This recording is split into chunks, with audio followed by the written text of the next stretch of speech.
सत्संगत जी प्रेम से कहना धन्यकार जी।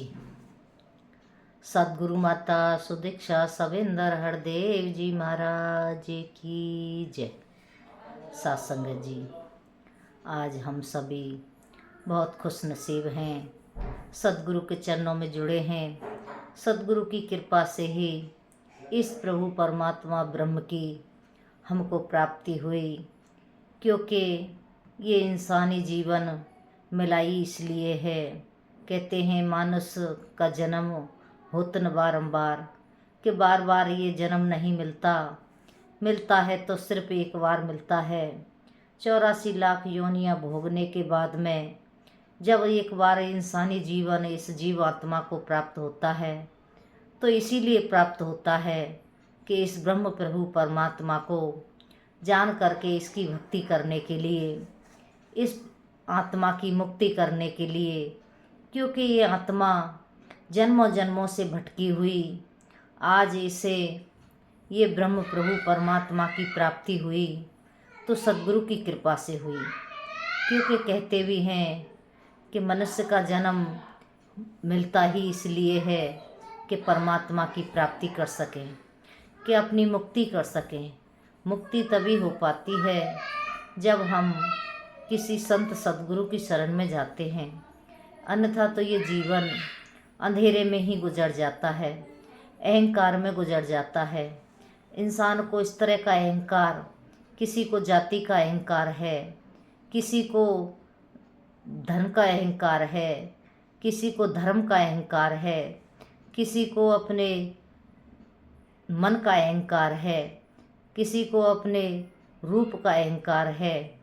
अनेकों प्रकार के अहंकार इंसान को घेरे रहते हैं और ये अहंकार में आकर के अपने इस जीवन को हार जाता है। लेकिन जब सद्गुरु की शरण में जाता है तो फिर इसे इस ब्रह्म की प्राप्ति होने के बाद में इसका सारा अहंकार खत्म हो जाता है। क्योंकि सद्गुरु हमको 5 प्रण देते हैं, 5 प्रणों के द्वारा हमारे सारे अहंकार को ख़त्म कर देते हैं। कहते हैं इंसान का जीवन मिला है तो ये परमात्मा की कृपा से मिला है। इसीलिए पहले प्रण में ही सद्गुरु हमको समझाते हैं कि तन मन धन इस प्रभु परमात्मा की देन है। सबसे बढ़कर दात है तुझको बख्शी सुंदर काया है, पर ये समझ अमानत रब की सारा माल पराया है। कि ये सारा माल पराया है, ये सद्गुरु ने हमको समझाया तो हमारा ये अभिमान अहंकार अपने आप ही नष्ट हो गया। इसलिए ये जीवन निर्मल हुआ।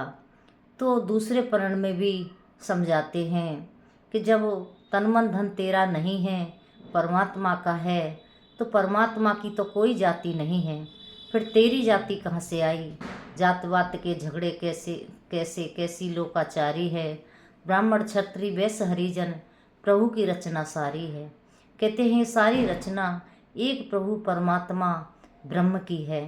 इस निराकार प्रभु परमात्मा ने इस संसार में सबको बनाया है कि एक पिता एकस के बालक, कि हम सब एक परम पिता परमात्मा की संतान हैं। तो हमने सबसे प्रेम करना है, हमें जात बात में आकर के अपने जीवन को नष्ट नहीं करना है। क्योंकि हम संतों महापुरुषों जातियों में बट गए हैं, कोई ब्राह्मण है, कोई क्षत्रिय है, कोई वैश्य है, कोई हरिजन है। इस तरह से हमारा ये धर्म बांट करके हम बैठे हैं, जातियों में बट के बैठे हैं। लेकिन कहते हैं एक पिता एकस के बालक, कि हम सभी एक पिता परमात्मा की संतान हैं। तो ये अभिमान भी सद्गुरु ने ख़त्म किया कि तू एक इंसान है।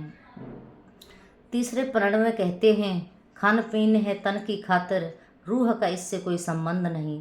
तो सत्संगत जी, जो हम खान पीन खाते हैं वो हमारी रूह का कोई इससे संबंध नहीं है। हमने किसी पे उंगली नहीं उठानी है, हमने किसी से बैर विरोध नहीं करना है। जो जिसको अच्छा लगे वो खाए पिए पहने, और जो हमको अच्छा लगे वो हम खाएं पिए पहने। क्योंकि इसमें भी बहुत गहरा राज छिपा हुआ है। जब हम किसी पे उंगली करते हैं तो फिर वहाँ पर एक नफ़रत की बात आ जाती है। इसीलिए सदगुरु ने कहते हैं कि एक किसी ने अपने लिए बड़ा सुंदर सा सूट सिलवाया और पहना और उसमें हमने उंगली कर दी, तो फिर उसको वो बात पसंद नहीं आती है, क्योंकि वो बड़े प्रेम से उस सूट को खरीद के लाया और उसने सिलाई भी दी और उसको पहना, और हमने उसमें बिना सोचे समझे उंगली कर दी कि ये अच्छा नहीं है, आप सूट मत पहनो, आप साड़ी पहनो। तो नहीं संतो महापुरुषों, इन बातों की वजह से दूसरे के मन में नफरत आ जाती है। तो सदगुरु ने इसीलिए ये तीसरा प्रण हमको दिया। चौथे प्रण में कहा, सदा रहो घर गृहस्थी अंदर, भगवे भेष बनाओ ना, मेहनत करके करो कमाई, दूजे पर भार बनाओ ना। कि दूजे पे बोझ मत बनो, गृहस्थी में रहो, परिवार में रहो, मेहनत करके करो कमाई, बनो नहीं दूजे पर भार। मेहनत से अपने परिवार को पालो। जो भी हमारे परिवार में सदगुरु की कृपा से परिवार है, बच्चे हैं, जो भी हैं, उनके लिए हमने मेहनत से कमा करके और उनका गुजारा करना है। इसलिए सत्संगत कहते हैं, अगर सभी संत भेषधारी बन जाएंगे तो फिर संसार तो साधुओं का ही हो जाएगा। इसलिए गृहस्थी में रह कर के गृहस्थ की सेवा सबसे बड़ी होती है, क्योंकि गृहस्थी परमात्मा ने दी है, परमात्मा ने बच्चे दिए हैं, सेवा परमात्मा ने दी है। अगर इस सेवा से हम अपना मन चुरा लेते हैं और कहीं इनसे मुंह मोड़ लेते हैं, तो फिर वो परमात्मा की एक दी हुई सेवा से हम वंचित रह जाते हैं। इसलिए हमको ये परिवार की सेवाएं दी हैं सदगुरु ने, इस निराकार प्रभु परमात्मा ने। तो ये सेवाएं हमने बड़े प्रेम से निभानी हैं। पांचवा प्रण सदगुरु ने दिया कि हमने अपने सदगुरु के बताए हुए इस ब्रह्म ज्ञान को सदगुरु की आज्ञा के बिना किसी को नहीं बताना है, क्योंकि संतों महापुरुषों, ये ब्रह्म ज्ञान बहुत ऊंचा ज्ञान है और इस ज्ञान को सिर्फ सतगुरु ही बता सकते हैं। एक बार चर्चा चल रही थी, महात्मा कह रहे थे कि ज्ञान को हम क्यों नहीं बता सकते, क्योंकि फिर महात्माओं ने बताया कि ज्ञान को इसलिए नहीं बता सकते, जो ज्ञान लेने वाला सामने वाला जो महात्मा है, उसके जीवन में पता नहीं पिछले किस किस कर्मों के उन पाप हैं, किस किस कर्म, कैसे कैसे कर्म किए हैं उसने। अगर उसके कर्म ज़्यादा पापी हुए तो वो हमारे ऊपर आ जाएंगे और हम उन पापों को झेल नहीं सकते, क्योंकि ये समर्था सदगुरु में होती है। सदगुरु के चरणों में ही वो शक्ति होती है जो हमारे पापों को नष्ट कर देते हैं। तो संतों महापुरुषों, ये 5 प्रण सदगुरु ने हमें दिए हैं। तो इन 5 प्रणों के द्वारा हमको हर चीज़ से सदगुरु ने मुक्त कर दिया है। हमारे जीवन में कोई ऐसी बात नहीं छोड़ी जिसके कारण हम कहीं किसी भी बंधन में बंधें। सदगुरु ने हमें मुक्त कर दिया है। तो संतों महापुरुषों, हमने इन 5 प्रणों के द्वारा अपने जीवन को जीना है, इनके भाड़े में रह कर के जीना है। ये एक तरह की, जिस तरह से लक्ष्मण रेखा कि लक्ष्मण ने जब रेखा खींची सीता के लिए कि आप इस रेखा से बाहर नहीं जाना, इस रेखा के अंदर कोई आ नहीं सकता, और जब सीता ने उस रेखा को पार किया तो किस तरह से फिर उसके जीवन में वो एक कष्ट आया कि वो रावण उनको उठा कर के ले गया, और किस तरह से फिर युद्ध हुआ, फिर रावण का संहार हुआ। इस तरह से फिर जीवन में अनेकों व्याधाएं आ जाती हैं।